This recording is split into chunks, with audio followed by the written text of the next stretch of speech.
I've lived in southern Louisiana my whole life, so hurricanes are just a part of it. Every year, we'd board up the windows, stock up on water and canned goods, and brace for whatever storm came our way. My dad always said, it's better to be overprepared than sorry. But hurricanes weren't the only thing to worry about. When the water started rising, the critters came with it. Alligators, snapping turtles, and snakes. There were always stories about cottonmouths slithering into living rooms. I'd heard them my whole life, but I never thought I'd experience anything like that myself. Then Hurricane Grace came along. It was a Category 4 storm, and when we saw the forecast, my parents debated evacuating. But the highways were packed, and the thought of sitting in traffic with the storm barreling down on us didn't feel safe either. So, we stayed. Looking back, I wish we hadn't. By the time Grace made landfall, the wind was deafening. Rain slammed against the windows so hard it sounded like someone was throwing rocks at the house. We thought we'd prepared, but when the storm surge started, it rose faster than any of us expected. Within an hour, water was pouring into the house. "Everyone, grab what you need and get to the attic," Dad shouted. We scrambled to gather what we could. I grabbed my phone, some blankets, and a flashlight. My little brother Jordan grabbed his favorite stuffed animal. By the time we climbed into the attic, the water downstairs was almost waist deep, and it was still rising. The attic was cramped and hot, even with the storm raging outside. Dad nailed a board across the attic entrance, just in case the water got high enough to push through. The wind outside howled like a train, and every now and then, we'd hear something slam against the house. I tried not to think about it. Hours passed, and the storm showed no signs of letting up. We sat there, huddled together with our dog Max barking at every noise. The lantern cast long, eerie shadows on the walls, making the cramped space feel even smaller. That's when I heard it. The sound of something moving in the corner of the attic. At first, I thought I was imagining it, but then it came again. A faint rustling noise, like something sliding against the wood. "Did you hear that?" I whispered. "What?" Dad asked, looking up from his phone, which was useless without service. "There's something over there," I said, pointing the flashlight toward the corner. The beam of light landed on a stack of old boxes, and for a moment, everything was still. Then, from behind the boxes, it slithered into view, a cottonmouth. My heart stopped. "Snake!" I screamed, scrambling backward. The snake coiled up, its thick body glistening in the lantern light. Its mouth opened wide, showing off its fangs and the unmistakable flash of white. Max started barking like crazy, and everyone else pressed against the far wall of the attic. "Stay calm," Dad said, though his voice was shaking. He grabbed a broom from the corner and inched toward the snake. "Just stay back." The snake struck at the broom handle, its movements lightning fast. I couldn't breathe. I'd heard stories about snakes getting into houses during storms, but seeing one in person, in such a confined space, was completely different. "Get me something heavy," Dad shouted. I looked around, my hands shaking, and grabbed an old toolbox. I handed it to him, and he dropped it onto the snake in one swift motion. The attic went silent, except for our heavy breathing and the storm raging outside. We sat there for what felt like forever, too shaken to speak. The storm didn't let up, and the water kept rising. Every creak of the house or sound of debris hitting the roof made me jump. I couldn't stop thinking about that snake and how close it had come to biting one of us. When morning finally came, the water started to recede. A neighbor paddled up to our house in a small fishing boat and helped us get out. As we climbed down from the attic, I couldn't stop looking over my shoulder, half expecting to see another snake slithering toward me. Once we were safe on dry land, I told myself one thing: I'd never stay through a hurricane again. Whatever's out there in the water, whether it's snakes, gators, or something else, I don't ever want to be that close to it again.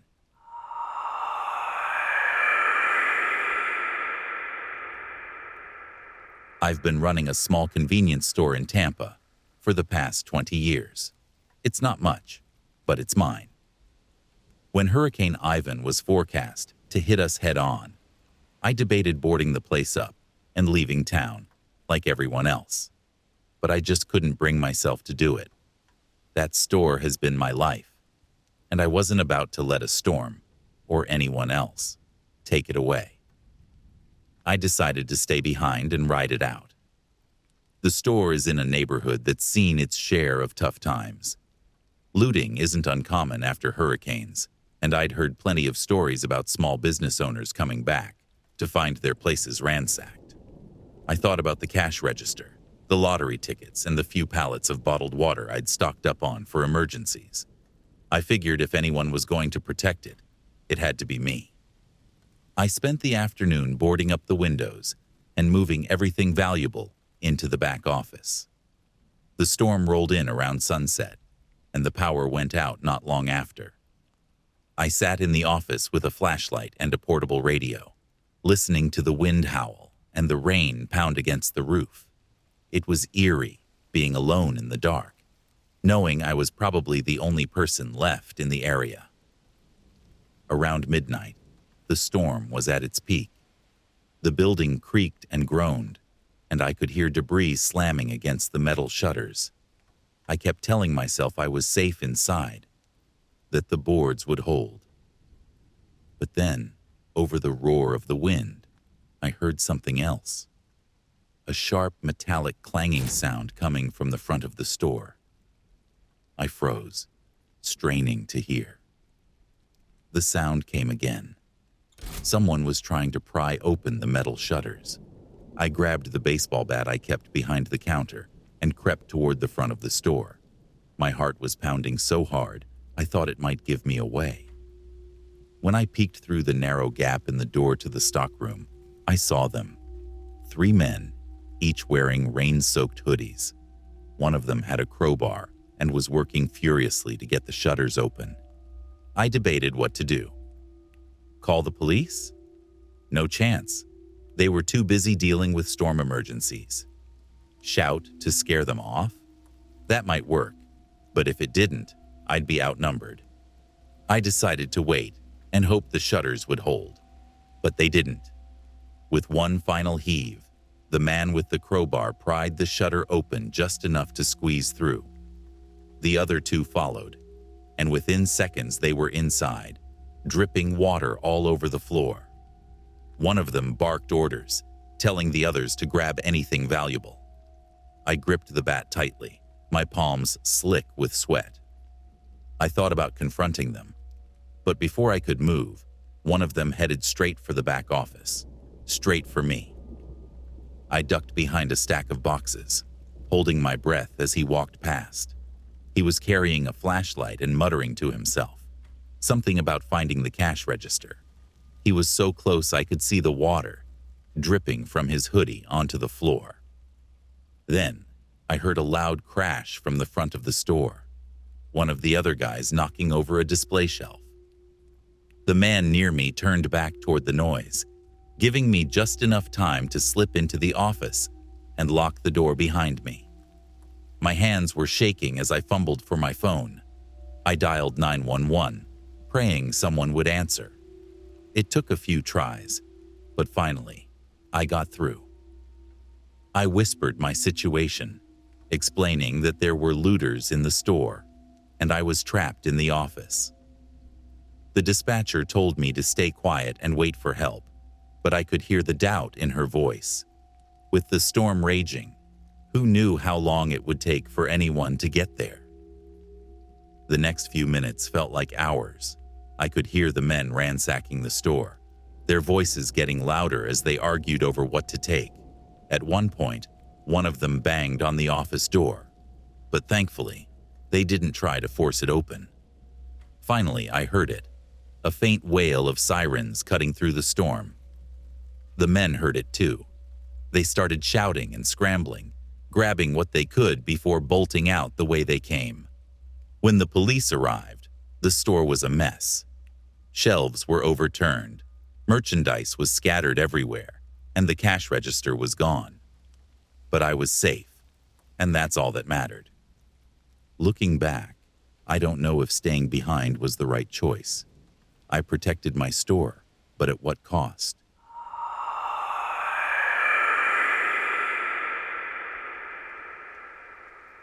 I was 10 years old when Hurricane Charles hit our small Florida town. My dad always said it wasn't worth evacuating for anything less than a Category 3, so we stayed put. The storm wasn't supposed to get too bad, just a Category 1 with some strong winds and heavy rain. But that didn't make it any less scary for our golden retriever, Max, who had always been terrified of storms. As soon as the first cracks of thunder echoed through the house, Max bolted out the doggy door into the backyard. "Max!" I shouted, running after him without thinking. My dad yelled for me to stop, but I was already through the gate and into the yard.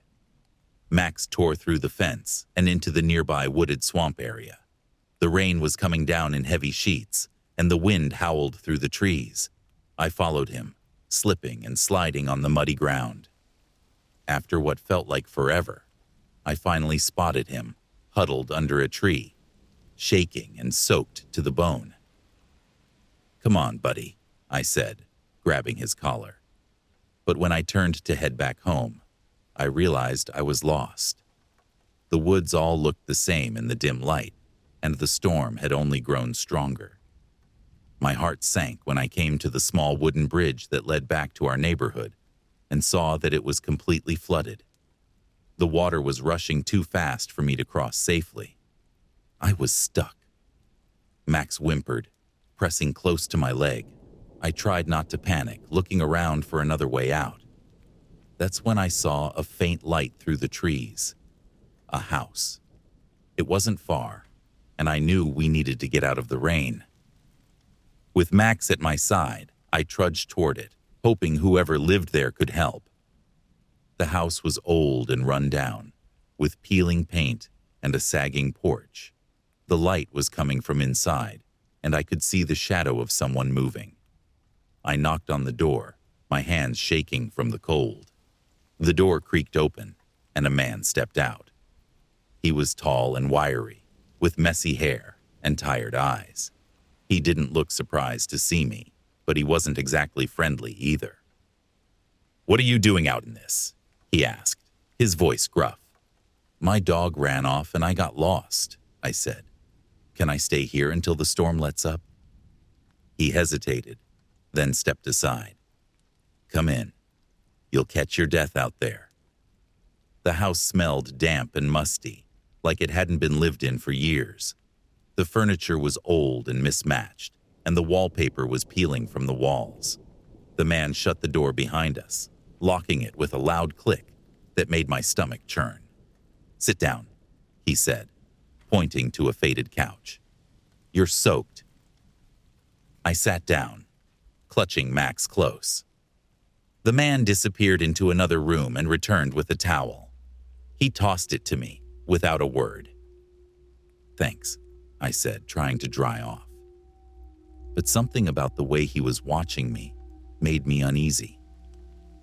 "Storm's a bad one," he said, leaning against the doorframe. "Where do you live?" "Clearwater Ridge," I said, naming the neighborhood just across the swamp. "Flooded out, huh?" he said with a chuckle. "Happens every time." I nodded, not wanting to say too much. Max growled softly, his hackles rising. "You got any family looking for you?" the man asked, his eyes narrowing. "My dad's out there," I said, lying to make myself feel safer. "He'll probably be here soon." The man didn't respond. He just stared at me, his expression unreadable. The tension in the room was suffocating. "Can I use your phone to call him?" I asked. "Lines are down," he said, shaking his head. "Storm knocked him out."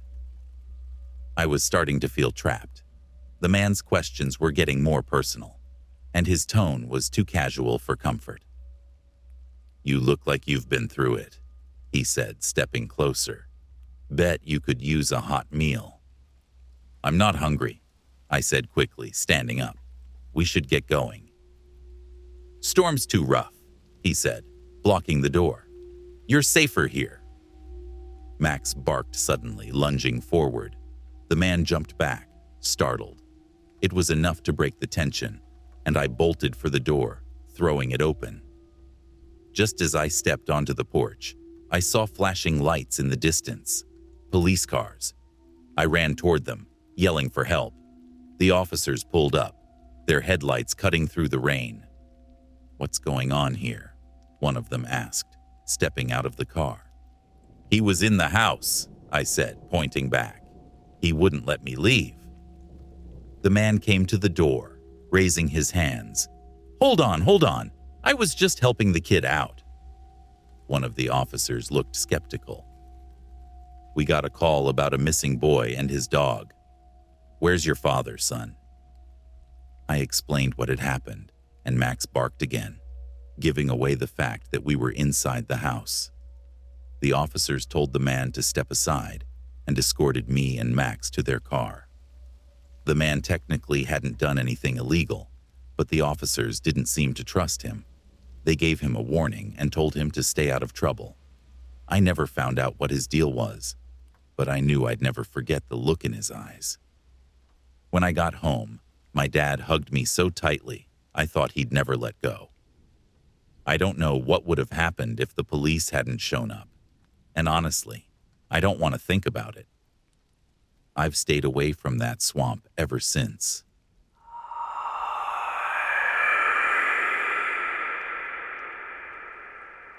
I've always been a workaholic. Deadlines don't bother me, and I actually enjoy the quiet of the office after everyone else has left. So, when I stayed late that Thursday night, I wasn't too concerned about the incoming storm. The reports all said the hurricane would miss us by at least 50 miles. Just another rainy night in the city. I was on the 37th floor of our downtown building, headphones on, zoning out to some music while I hammered away at a presentation. It wasn't until my screen went black and my desk lamp flickered out that I realized the power was gone. The hum of the air conditioning disappeared, leaving an eerie silence. I pulled off my headphones and checked my phone. No power meant no Wi-Fi, but thankfully, I still had a signal. That's when I saw the alert. Hurricane warning. Seek shelter immediately. My stomach dropped.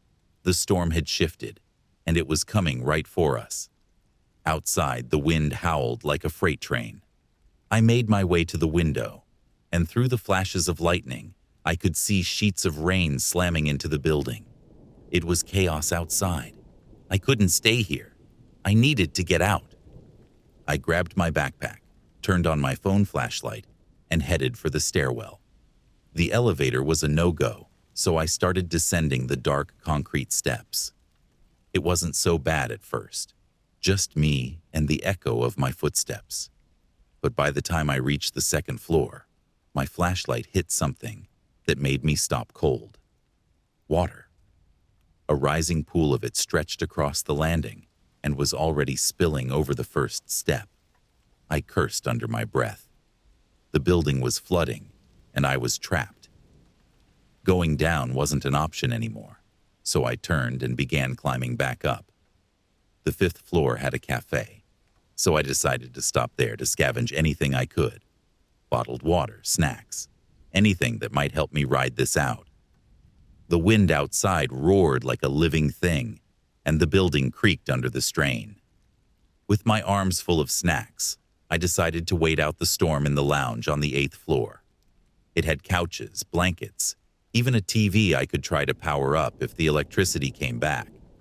But as I stepped back into the stairwell, I froze.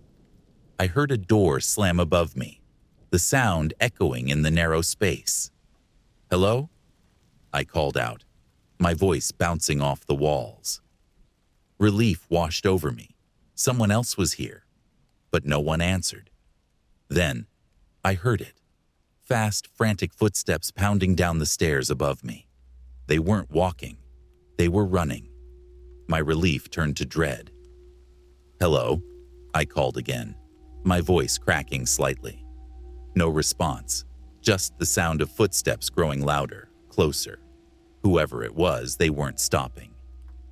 Panic set in, and I darted onto the 6th floor. I didn't even know what department I was in, just a maze of darkened cubicles and conference rooms.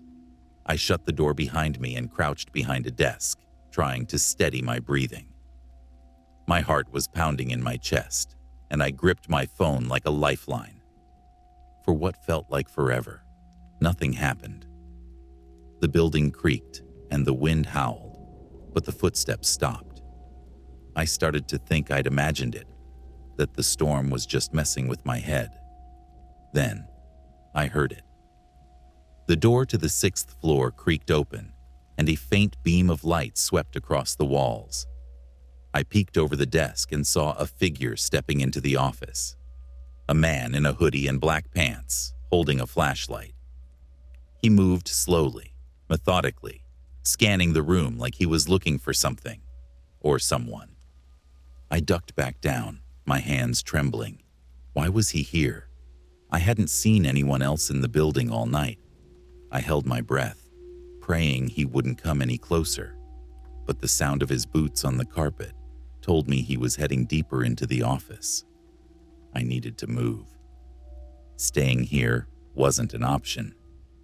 Keeping low, I crawled toward the back of the room where a door led to a conference room.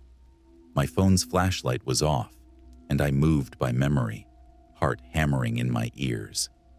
I reached the door and slipped through it, closing it as quietly as I could. The man's flashlight beam swept past the cubicles just as I shut it. Inside the conference room, I spotted a storage closet and slipped inside. It was cramped, but it gave me a vantage point through the crack in the door. I watched as the man entered the conference room, his light sweeping across the table and chairs.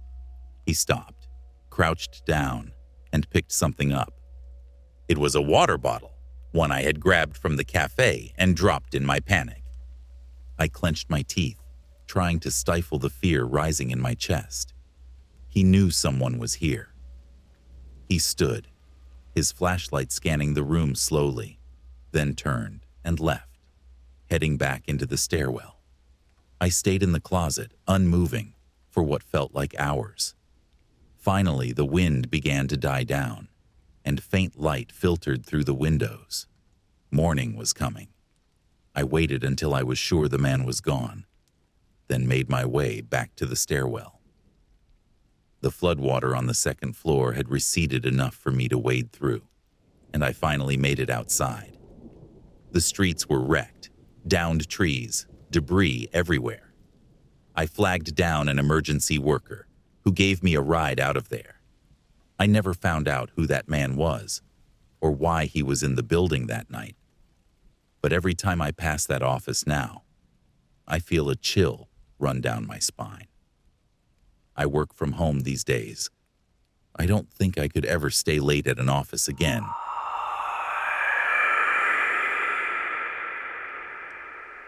Thanks so much for listening to Nightmare Narratives. We hope you enjoyed these truly terrifying stories. If you did, don't forget to subscribe to our channel and turn on notifications so you'll know when we post new videos every Tuesday and Friday at 10 a.m. Central Time. If you have a scary story you'd like to hear read on the channel, email us at officialnightmarenarratives@gmail.com, and you might just hear your story in a future episode. Thanks again for listening, and stay spooky, friends. We'll catch you in the next one.